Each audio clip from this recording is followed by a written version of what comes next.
शाह से खुसूसी नुमाइंदा फ़खर न्यूज़ की रिपोर्ट के मुताबिक नवाब शाह में Quaid Awam university of engineering science and technology Nawab Shah के मैकेनिकल डिपार्टमेंट ने सेंट्रल लाइब्रेरी के ऑडिटोरियम हॉल में दौरे जदीद में मैकेनिकल इंजीनियरिंग की तलब के मौजू पर 2 रोज़ा बैनुल अक़वामी कॉन्फ्रेंस का इनेकाद किया। बैनुल अक़वामी कॉन्फ्रेंस में फ्रांस, मलेशिया, बांग्लादेश और आयरलैंड समेत मुख्तलिफ ममालिक के माहिरीन ने शिरकत की। बैनुल अक़वामी कॉन्फ्रेंस की इफ्तिताही तकरीब से Quaid Awam university of engineering science and technology के vice chancellor Nawab Shah professor doctor Saleem Raza से खिताब किया।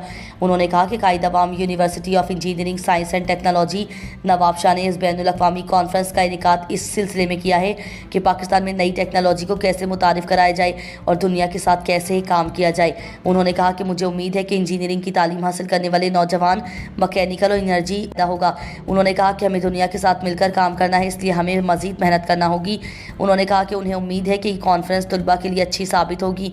फ्रांस से ताल्लुक़ रखने वाले माहिर आसार कदीमा प्रोफेसर डॉक्टर डेविड ने कहा कि पाकिस्तान में माहिर आसार कदीमा की हैसियत से हमारा मिशन है